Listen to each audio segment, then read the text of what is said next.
바로 보는 TV 옴부즈맨, 먼저 주간 주요 이슈를 분석합니다. 총선 공천이 막바지에 접어들면서 여야를 막론하고 공천불복과 탈당 도미노 사태가 벌어지고 있습니다.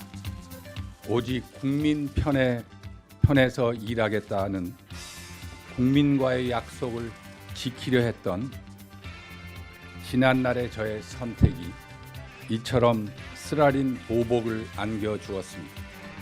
여당발 탈당 도미노가 현실화되면서 기존의 일려 다야로 흘러가던 총선 구도가 다여 다야 구도로 바뀌는 양상인데요. 특히 박빙 승부로 당락이 판가름나는 수도권 지역은 무소속 후폭풍에 선거판이 요동칠 것으로 예상됩니다. 또 여야가 경쟁하듯 맞불 영입을 통한 외연 확장 시도에 나서면서 총선 목전에서 여야의 경계선도 허물어지고 있습니다. 북한이 동해상으로 탄도미사일을 발사하며 무력 시위 강도를 높였습니다. 중거리 노동미사일로 추정되는 이 탄도미사일은 약 800km를 비행한 걸로 파악됐는데 노동미사일 발사는 약 2년 만입니다. 북한은 지난주에도 스커드 미사일로 추정되는 단거리 탄도미사일 2발을 동해상으로 발사했는데 북한의 잇따른 미사일 도발은 한미 연합훈련인 키 리졸브와 독수리 연습에 대한 반발로 해석되고 있습니다. 미국 대선 경선에서 민주당의 힐러리 클린턴 전 국무장관과 공화당의 도널드 트럼프 후보가 질주를 이어갔습니다. 민주당 클린턴 전 장관은 미니 슈퍼화요일 경선이 펼쳐진 5개 주에서 모두 승리하며 버니 샌더스 상원 의원의 돌풍을 잠재웠습니다. We are moving closer to securing the Democratic Party nomination and winning this election in November. 공화당의 트럼프 후보도 미니 슈퍼 화요일 경선에서 한 개 주에서만 승리를 내주는 압승을 거뒀습니다. 하지만 공화당 내부 보수주의 활동가를 중심으로 트럼프를 저지하기 위한 세력 결집이 본격화되고 있어 트럼프의 질주에 제동이 걸릴지 주목됩니다.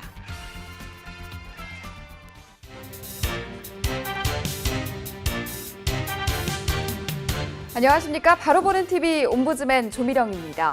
지난주에도 연합뉴스TV에서는 다양한 뉴스를 신속하게 전했는데요. 시청자 평가원은 방송 내용을 어떻게 평가했는지 연합뉴스TV를 말한다를 통해서 알아보겠습니다. 오늘은 뉴스포커스와 이슈 저격 그리고 뉴스 1번지를 살펴본 김혜원 시청자 평가원의 의견을 함께 하겠습니다. 먼저 뉴스포커스와 이슈 저격에 대한 모니터 내용부터 만나보시죠.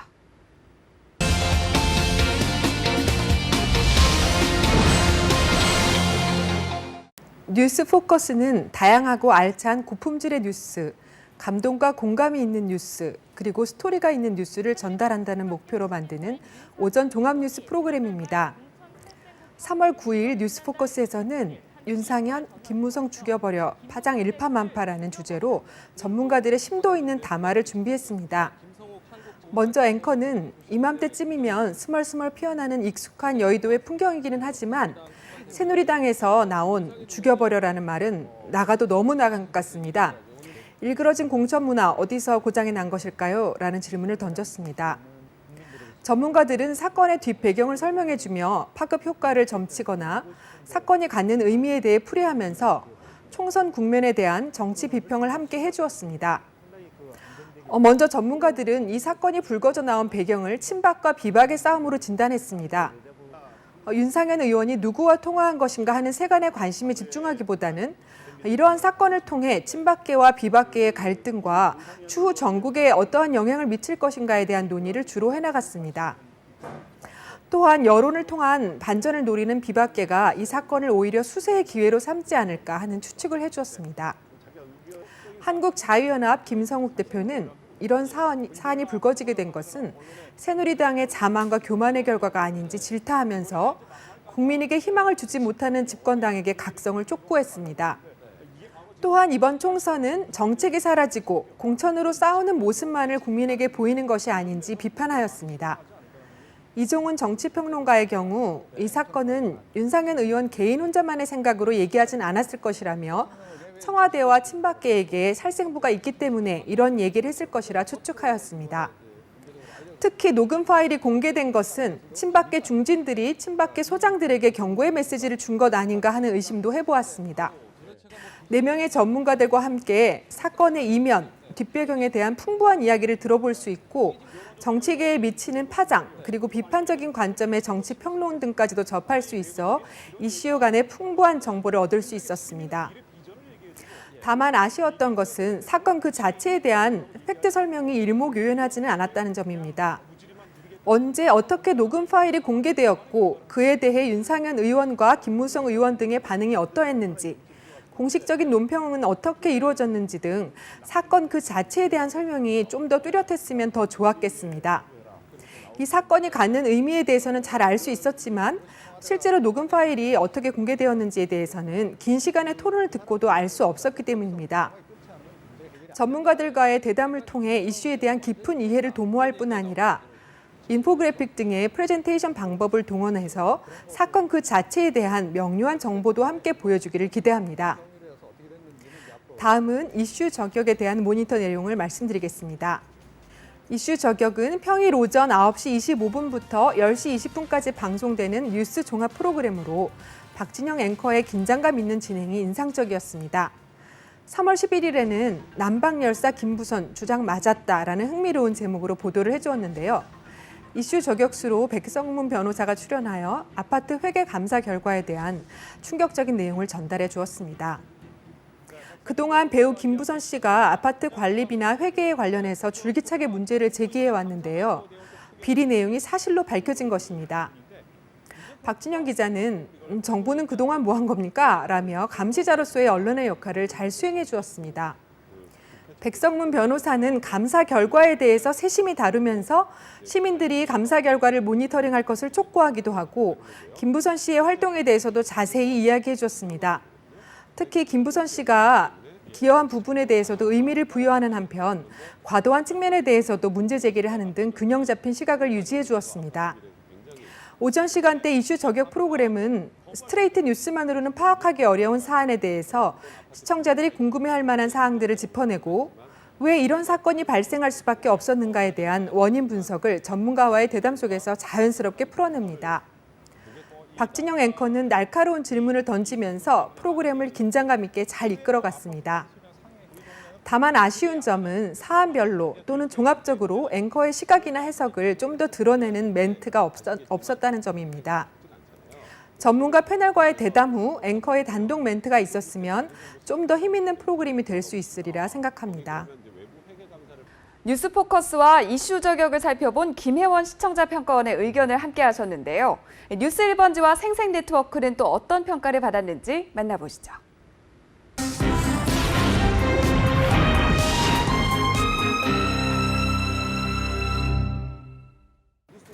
뉴스 1번지는 오후 3시 때의 뉴스 프로그램으로 매의 눈, 공정한 저울추를 지향하는 연합뉴스TV 정치부 기자와 색이 뚜렷한 정치 평론가들의 재미있는 해설로 시시각각 달라지는 전국 현안을 짚어준다는 기획 의도를 갖고 있습니다.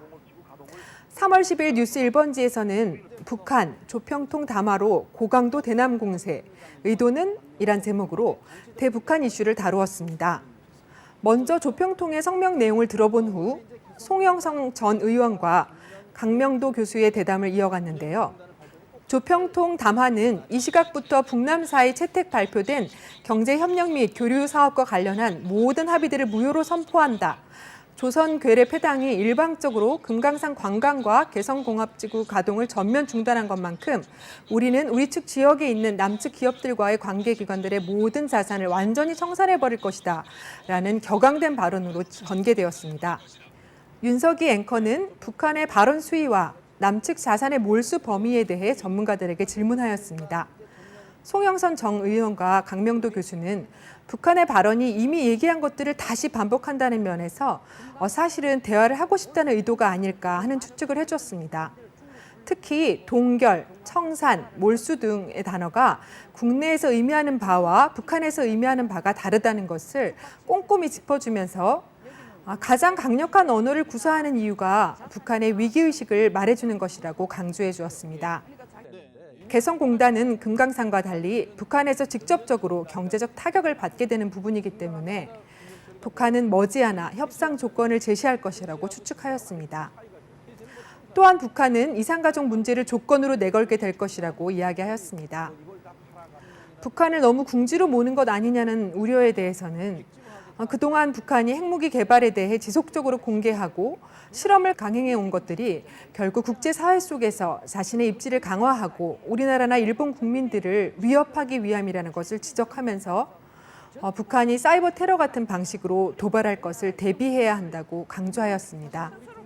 북한 관련 이슈는 그 자체가 긴장감을 유발하는 사안이기도 하지만 전문가들의 격앙된 담화는 좀 자극적인 측면이 있었습니다. 전문가들은 정보면에서나 판단면에서 매우 전문적인 면모를 보여줘서 신뢰감을 주었지만 그동안 연합뉴스 TV에서 지향하는 분위기와는 좀 달랐습니다. 큰 목소리와 빠른 어투, 공격적인 담화 전개 등이 시청자들에게 자극적인 뉴스로 여겨질 수도 있다는 생각이 들었습니다. 조금은 완화된 어투로 담화를 진행해 준다면 훨씬 설득력이 있으리라 생각합니다. 다음은 생생 네트워크에 대한 모니터 내용입니다. 국내 최대의 지역 네트워크를 자랑하는 연합뉴스 13개 취재본부 기자들이 전국 방방곡곡의 현장을 누비며 지역 소식을 정확하고 발빠르게 전하는 생생 네트워크는 매일 저녁 6시에 방영됩니다. 3월 11일에는 읽고 싶은 책 가까운 서점에서 바로 대출이라는 제목으로 경기도 용인시의 제도를 둘러보았습니다. 이 제도는 자신이 읽고 싶은 책을 도서관이 아닌 서점에서 직접 대출받을 수 있는 제도라 시민들의 반응이 무척 좋다고 합니다. 생생 네트워크에서는 기자가 취재를 해서 현장의 분위기를 생생하게 전달해 준다는 점에 장점이 있습니다. 먼저 신간을 도서관에서 대출받으려면 적지 않은 시간이 소요되는데 서점에서 대출받을 수 있다는 점에서 시간을 절약했다는 점이 강조되었습니다. 특히 시민들의 의견이 인터뷰로 제시되었는데요. 일반 시민, 서점 대표, 도서관 팀장 등 각기 다른 입장을 가진 시민들의 다양한 의견을 드러내줌으로써 사안에 대해 입체적인 이해가 가능했습니다. 연합뉴스TV는 지역의 감춰진 사안들을 발굴 보도해 줌으로써 전국 네트워크 방송으로서 의미 있는 기여를 하고 있습니다.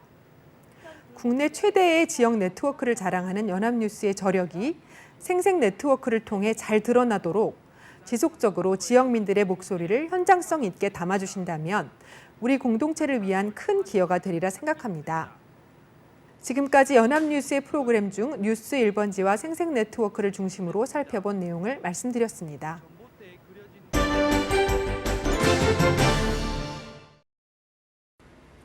연합뉴스TV에서 방송하는 제작 프로그램에 대한 시청 소감을 들어보는 캠퍼스 TV 리포트 시간입니다.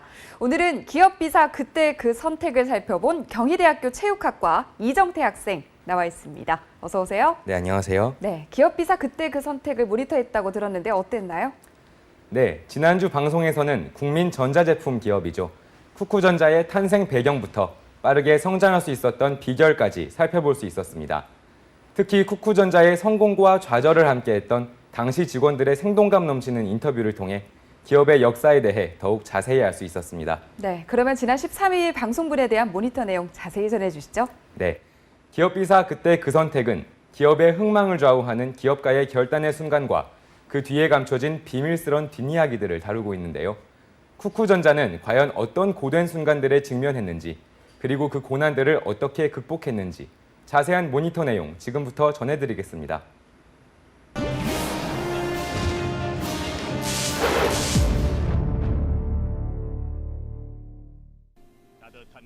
지난 13일 방송에서는 국산 전기밥솥이 어떻게 정착하기 시작했는지, 나아가 어떻게 세계인의 입맛까지 사로잡게 됐는지 쿠쿠전자의 사례를 통해 살펴봤습니다.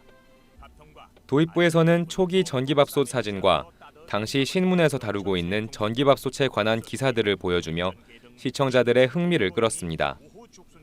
또 인터뷰를 통해 당시 전기밥솥이 얼마나 혁신적이었는지도 자세히 설명해줬습니다. 이어진 쿠쿠전자 기술본부 직원의 인터뷰에서는 당시 국산 전기밥솥이 일본산 전기밥솥에 밀릴 수밖에 없던 이유를 들을 수 있었습니다. 일본 밥솥하고 국내 밥솥하고 차이점이 뭐냐 그러면 볼이 제대로 안 된다는 거였거든요. 치사는 어떻게든 비슷하게 따라갈 수가 있었는데 본에 대해서는 우리 제품이 일본 제품에 못 미친다. 기술력의 차이 때문에 한국 주부들이 일본산 전기밥솥을 사재기한 사건도 소개됐는데요. 여행사 직원이 형사처벌까지 받게 된 이 사건을 통해 사회적으로 전기밥솥 기술 개발에 대한 요구가 높아졌음을 보여줬습니다. 대통령이 직접 나서 이 사태를 해결하는 상황을 재연 화면으로 내보내며 시청자들의 이해를 도와주는 부분은 꽤 흥미로웠는데요. 특히 당시 대통령의 최고의 국산밥솥 만들기 프로젝트에 직접 참여했던 직원들의 인터뷰는 생동감이 넘쳐 시선이 집중됐습니다. 당시에도 한국에서 사실은 밥솥을 가장 많이 제조하는 업체가 어디냐.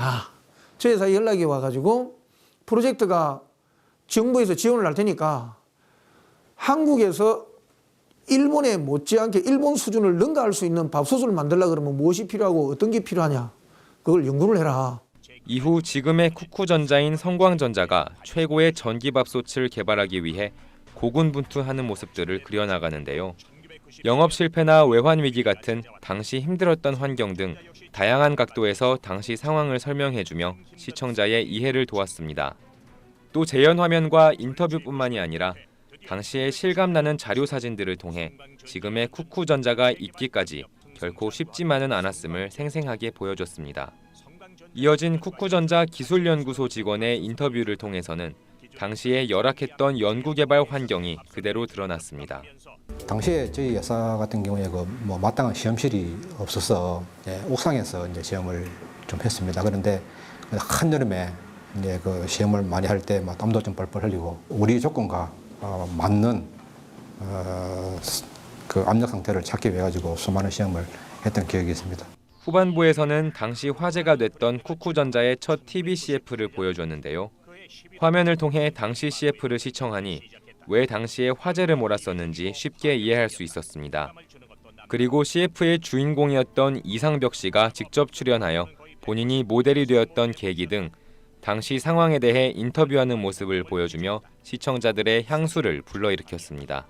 가전제품 파는 그런 그 전자 가게를 가보면 내 그 얼굴이 들어있는 박스가 그 제품들 사이사이에 이렇게 막 놓여 있고, 예, 그랬던 기억이 납니다. 그때만 해도 이제 그 신문기자에서 방송 쪽으로 전향한 지가 얼마 안 됐었던 때였기 때문에 내가 어느 제품에 이렇게 얼굴이 올라가 있는 것이 뭐 좀 으쓱한 기분도 들고.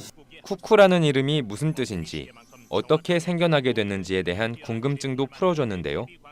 쿠쿠라는 이름의 탄생 배경은 물론이고 대한민국 국민이라면 누구나 한 번쯤은 들어봤을 쿠쿠하세요라는 슬로건의 성공 이유까지 알아볼 수 있었습니다. 맨 마지막에 쿠쿠하세요라는 멜로디가 붙게 되죠. 쿠쿠 밥솥으로 밥을 지어라. 이거를 완전히 압축시켜서 쿠쿠하세요. 사실은 어법상에 안 맞는 거죠. 처음 듣는 말이 자연스럽게 노래를 통해서 듣다 보니까 주부들이 자기도 모르는 사이에 흥얼흥얼 쿠쿠하세요가 이제 따라 부르게 되는.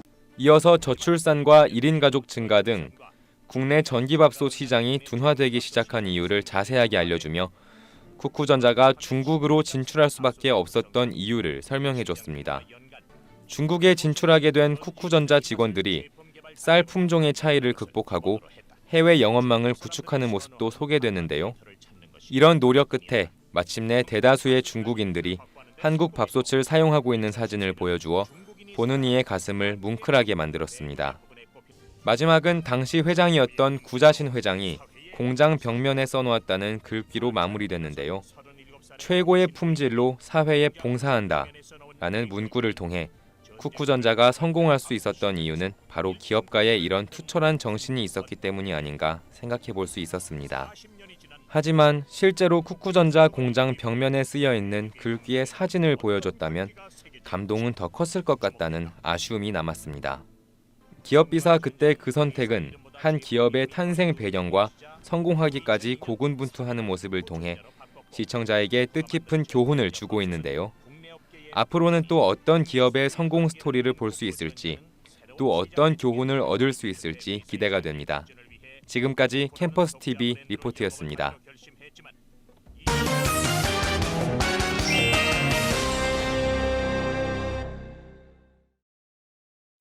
인류 대표 이세돌 구단과 인공지능 알파고가 펼친 세기의 대국이 끝났습니다. 전 세계에 이목이 집중됐던 이번 대국은 판을 거듭할수록 다양하고 심도 있는 화두를 우리 사회에 던졌는데요. 언론에서도 세기의 빅 이벤트에 큰 관심을 보이면서 연일 기사를 쏟아냈습니다. 오늘 TV와 비평 시간에는 언론에서 세기의 바둑 대결을 어떻게 보도했는지 자세히 짚어보겠습니다.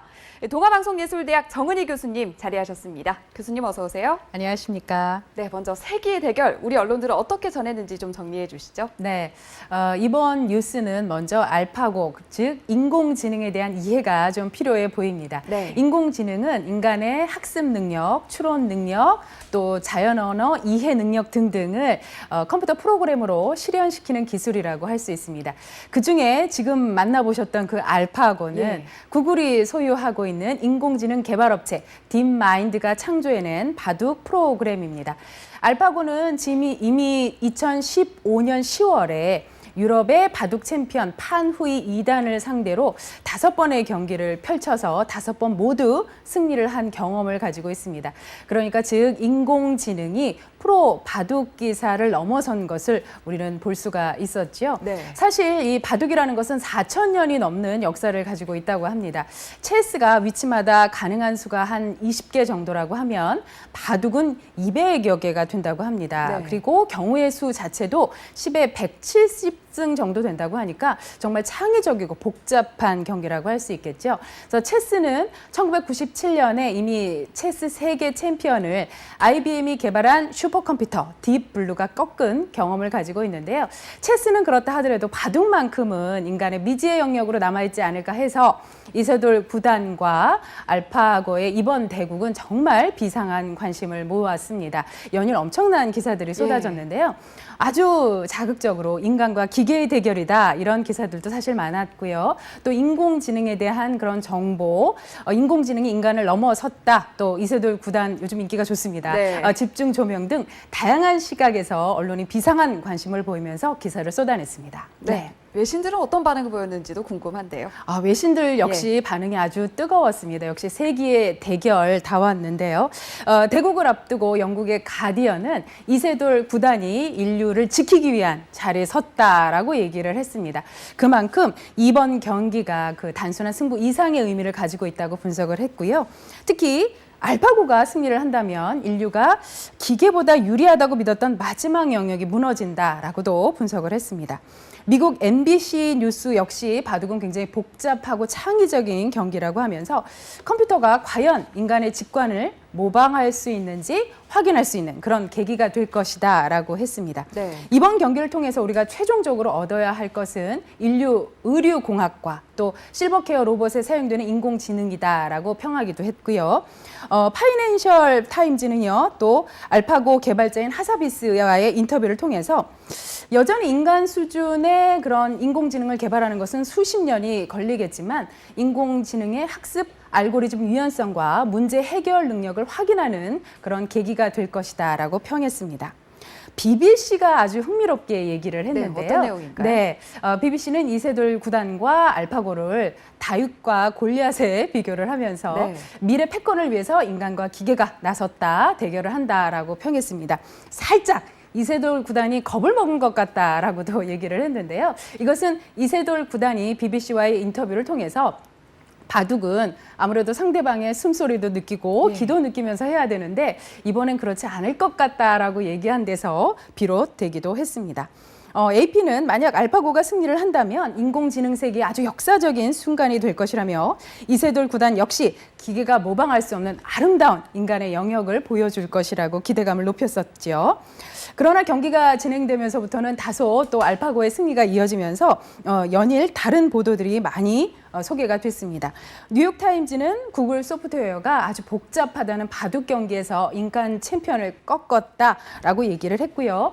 중국 봉항방은 한승만 알파고가 챙겨도 알파고의 승리라고 보는 프로 기사들이 많았다라고 하면서 알파고가 첫 승부터 거머쥘 줄은 몰랐다라고 얘기를 하고 있습니다. 네.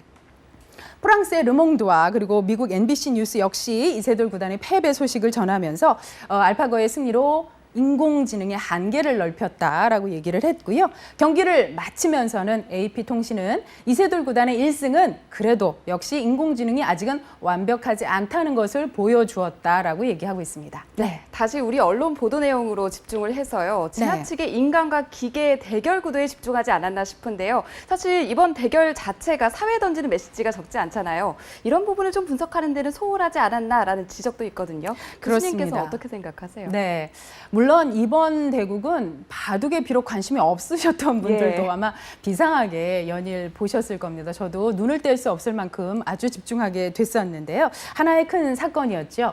그런 만큼 여러 언론에서도 비상한 관심을 보이며 기사를 쏟아냈습니다.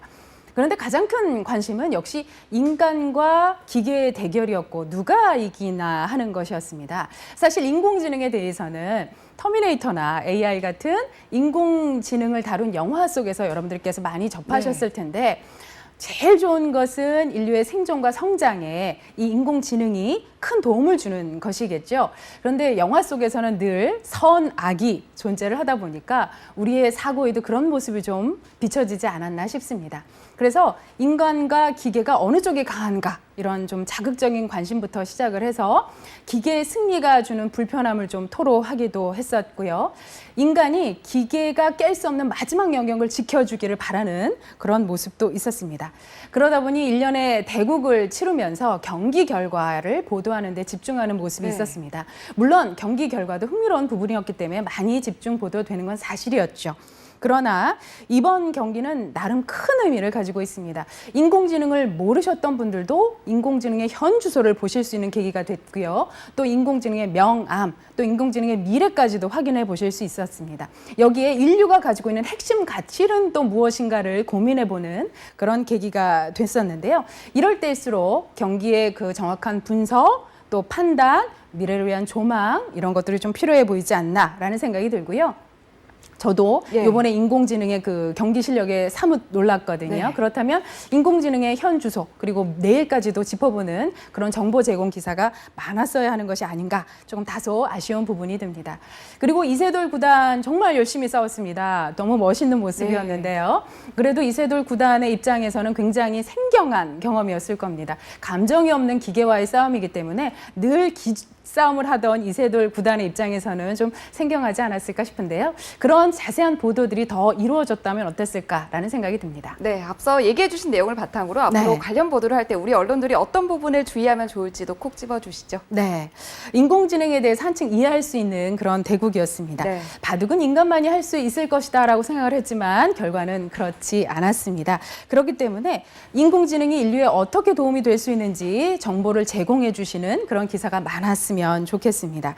아까도 말씀드렸다시피 인공지능의 명암, 인공지능의 미래, 그리고 인공지능의 기술로 우리가 얻을 수 있는 미래의 아름다운 모습은 무엇인지 아주 정확하면서도 객관적인 그런 미래 조망적인 기사가 많았으면 하는 바람이고요. 또 인공지능의 삶에 긍정적인 영향을 줄 것이라는 이런 중요한 부분에 대해서도 짚어볼 필요가 있습니다. 인간의 영역이 축소된다라고 생각하기보다는 인간의 영역을 더 넓힐 수 있는데 인공지능이 도움이 될 것을 확인해보는 그런 기사들이 많았으면 좋겠습니다. 특히 인공지능에 대해서 이해도가 이제 좀 더 높아지는 상황입니다. 꾸준한 정보 제공을 통해서 모두가 주목할 수 있는 그런 기사들이 많아졌으면 좋겠습니다. 네, 세기의 대결에 어떤 보도가 이뤄졌는지 좀 집중해서 살펴봤습니다. 교수님 오늘 말씀 여기까지 듣겠습니다. 고맙습니다.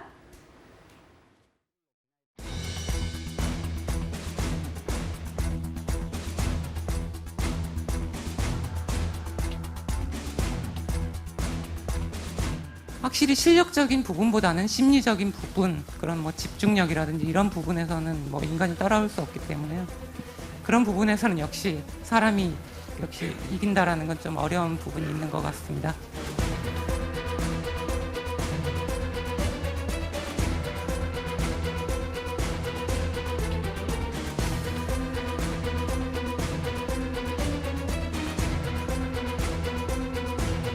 어느 순간부터 과연 바둑을 제가 즐기고 있나라는 그런 의문은 항상 가지고 있었는데요. 이번 알파고의 대국은 정말 원 없이 마음껏 즐겼던 것 같습니다.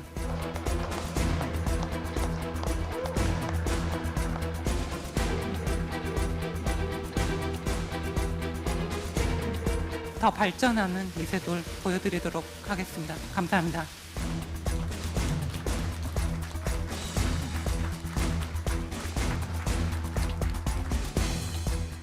저희 제작진은 언제나 시청자 여러분의 다양하고 소중한 의견을 기다리고 있습니다. 방송을 보고 느낀 소감을 전화나 시청자 게시판 그리고 SNS로 보내주시기 바랍니다. 바로 보는 TV 옴부즈맨 오늘 방송은 여기까지입니다. 시청해주신 여러분 고맙습니다.